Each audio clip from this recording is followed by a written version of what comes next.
Okay, we are live on our new segment we've been doing before these playoff games. It's a lot of fun. View from the Dugout. I'm Lainie Fritz, and I'm joined with former Astro Kevin Bass. So this is your first time doing one of these, right? Okay, yep. First time.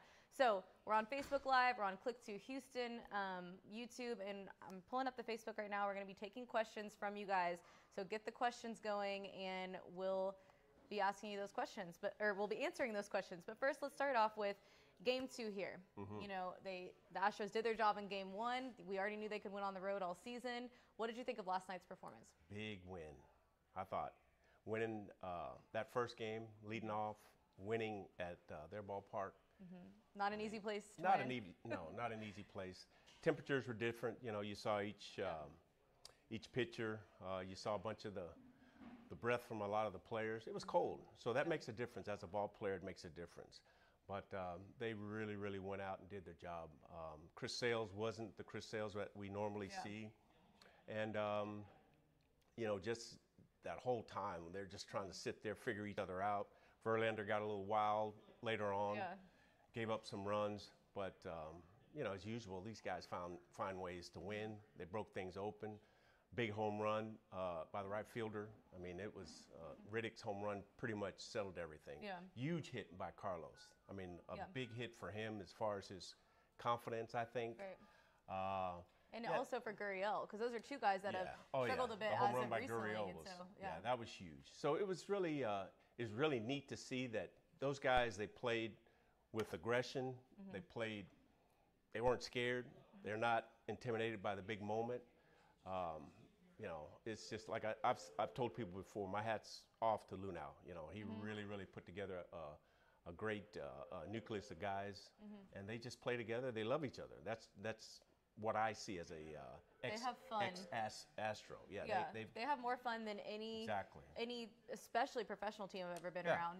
You don't see people having fun like that, and I think that's why they do so well. And they did it last night, even on the road in an intense situation. They're still having fun. Well, I just saw that even before the ball game. You know, when they had the camera would pan in the dugout, and these guys are yucking it up, nice and relaxed, telling jokes probably. You know, cap kind of sideways. I mean, that's a relaxed feeling, and that just tells me that they're confident. They know what they're doing, you know, and it's not a big deal for them. They're going to go out and give 100%, and they're really confident in what they can do as a team. I think a lot of that goes back to A.J. Hinch, too, for letting them just be themselves, and he gives them some of that freedom, I think, he has confidence in them, and they know that. They feel it. I think A.J. realizes that, hey, you know, all I got to do is look at the list and just write the names. I've got all these stars on my team. I mean, that's basically it. I mean, he's you know, when it comes to managing, I think basically he has to deal with is the bullpen. Right. But, you know, writing that lineup every night, it's a no-brainer. And speaking of the pitching, so Verlander, you mentioned he got a little wild last night, but he did his job tonight. Garrett Cole, somebody that has just been lights out this entire season. He did his job against the Indians in Game 2. What are you expecting from him tonight? Same thing. I think Garrett's mode of the way he operates is just, I'm going to attack. My best pitch is my 97, 98 mile an hour fastball. I'm going to set it up with my breaking pitch, get that, you know, that big slinger that he throws, and just get some outs. Try to get some swing and misses and not be any different. I think the weather's going to be a little bit calmer, a little bit more 60-ish, 60 degrees or so, which is very comfortable. So it's a little cold for us Houston people. A little cold, but it's a drier cold. Yes. But I'm looking for him to go deep. If you know, the luxury that this pitching staff has is their ability to go deep, and I mean, seven innings. In my day, it was 8 and 9 innings. But now, you know, these. And he did go 7 innings in Game 2 against the Indians. He was 7 innings, 12 strikeouts.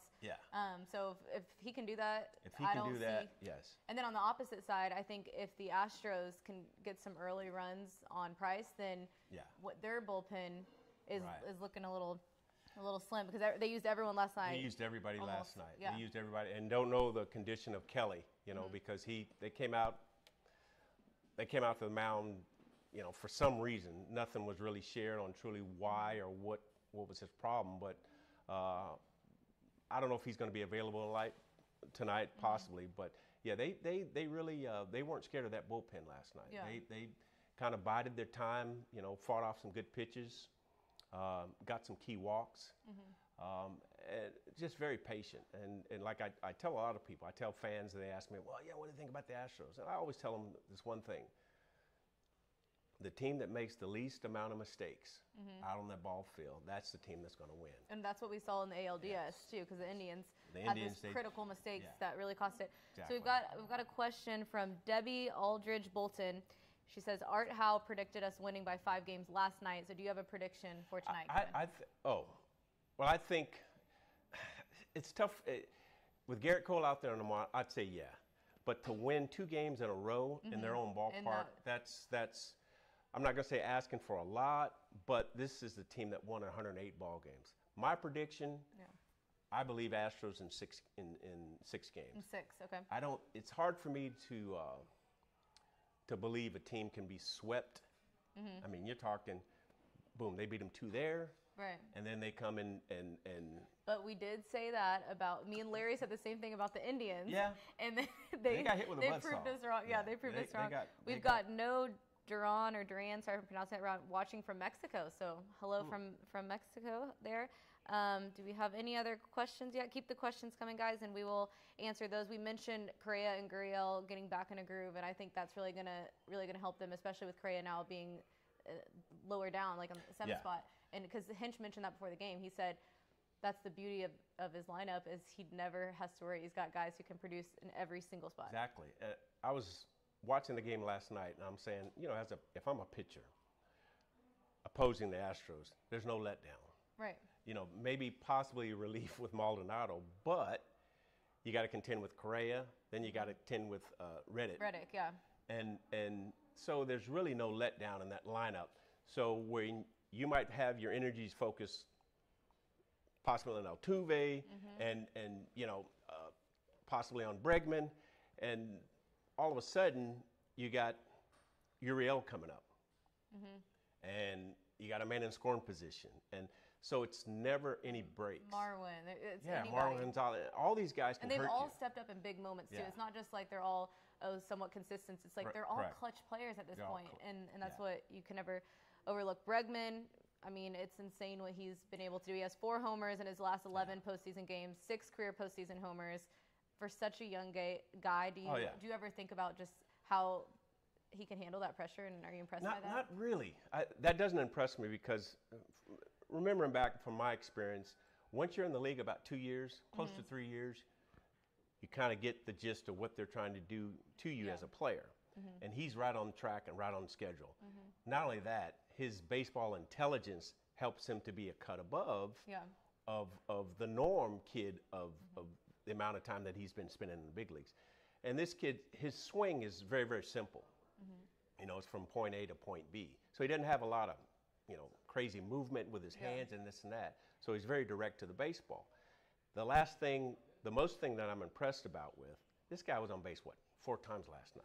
Well, they're being very careful with him. They don't really want to pitch to him and give him something really good to hit. And he understands that. And he's still right. He understands that. He takes his time. He says, I'm going to hit what I can hit. If you throw me this, this fish pitch outside, I'm not swinging at it. He doesn't try to overdo it. No. He stays within himself, which is very, very rare for a young player. So he's very mature for a 24 or 25-year-old kid. So.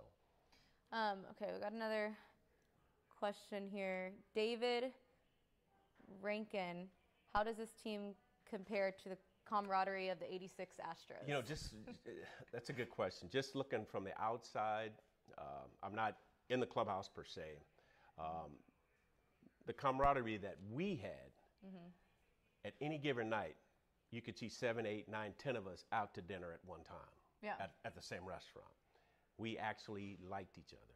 Outside of the clubhouse, outside of the clubhouse. We ribbed each other in the dugouts, in the locker room. We just had a lot of fun with each other. And looking at these kids, it's the same. It's the same, yeah. I was going to say. It's a different brand, possibly a different way of doing it, but it looks like they just have fun with each other. When guys come in, they're hugging each other and and they're just having fun. Yeah. So the camaraderie, I bet, it's just, it's a 10. And I've noticed that too, just from, we go into the clubhouse every day before the games. We stand around in there for about an hour, and they're all just best of friends. They're playing video games, Right. hanging out. They keep it real low key. And then also I've noticed the guys who come join the team, even Osuna, who joined under difficult circumstances, or any new guys that come in, they welcome them right away and they make sure, because they know that's important to their success. So they make sure the second somebody comes in, they mold them right in with the team. Exactly. And I think that's a big part. I think, Lainie, I think everybody has each other's backs. And that's so important. From all the way up, all the way down. And each one is supportive of the other. You know, it's like they're all like a bunch of brothers in there. And the good thing is a lot of them are so close in age that they relate and they melt. So, you know, they're just like this, interlocked, intertwined, because they have the same likes, the same interests, and all that other stuff. So it's easier. Our group, thinking back in the 86 guys, we had a good crop of veteran guys that had been in the big leagues probably 10, 12, 15 years. And the young guys that, you know, been there 1, 2, 3 years. So we didn't really have a... There's kind of two different groups, it was maybe. two different groups. But we were able to all, like I said before, you know, any given night, you'd see 7, 8, 9, 10 of us out to dinner at one time at a restaurant, hanging out. And you see the success playing for both sides of that and seeing it now. And then also I think you mentioned the older guys. I think even the guys on the team, though, who have been in the league for a while and they do have families, and they're still finding ways to, like you said, with the younger guys who are newer. So that's awesome. We've got another question from Mark Frazier. Do you see Correa in for a big game? Another big game from Correa. I would say, I think he's going to do what he's going to do. Anytime, and I'll say this, anytime you see a player letting that ball travel, meaning if he kind of fights a ball off and get a couple hits to the right side, like he hit that 3-run homer against Cleveland. Then he had that jam shot last night. And there's an old saying in baseball, it's good to get jammed. You know, everybody talks about, the ball's in on my hands, and it's a couple ways to get jammed. It's the good way, and then there's the bad way. The bad way is when, you know, you get jammed and you're running down first base with the handle of your bat, and the barrel, you know, is over on third base side. That's a bad way. The good way is when you fight it off, you kind of stay inside that ball, get a little cheap hit, or you get the barrel and you hit one to the opposite field like Uriel did, and like Carlos did the other day in that game. So I see him now. He's letting the ball travel a little bit, and that's a good sign for all hitters. Meaning he's getting his timing. He's letting getting that ball back in that groove that he's been looking for since he came off the DL. Exactly. Yeah, I think that's very important. So we're gonna wrap up here shortly because the game's gonna be starting. But let's start with finish with our keys to this game. So if you were to say the 3 keys. Pitching. Pitching. So pitching and Cole, defense. Garrett getting ahead. You know, I've always it's just baseball 101. If a pitcher can get ahead early in the count, as many hitters as he possibly can, he's going to have a good night. If he's getting his fastball over, plus his breaking ball, mixing in a change or whatever, you know, Boston's going to have their hands full. So pitching is, to me, the key, because pitching is what's going to keep you in the game. You know, up and down. You know, Price hadn't been David Price of old. So I'm looking for the Astros to do a bit of damage. You know, the 7 runs. Who knows? But I think the Astros, they do have the advantage, and but my main key is that starting pitcher Garrett Cole. Okay, I think my main key is going to be getting to Price early, making him have to go and bring at the bullpen, because I think the Astros will win that battle. If you get in their pen early, Okay, we've got Israel saying Kevin Bass, one of the greatest baseball players. Had a chance to see him play for the Astros. Hey, that's my son, isn't it? That's it. No, I'm just I was like, really? No. Thank you. Then Mark Frazier says, thank you, you're welcome. And then Bobert says, we love Boston's bullpen. Make Price throw lots of pitches, get to the bullpen. Exactly what I'm saying there. So, all right, go Stros. We're going to be checking back in probably after the 3rd inning with a little update, talk about what's going on. So if you guys want to check that out, we'll be posting that after the 3rd inning, the 6th inning, and then we'll be back on for post-game, talk about how it all went down. So we'll see you guys then.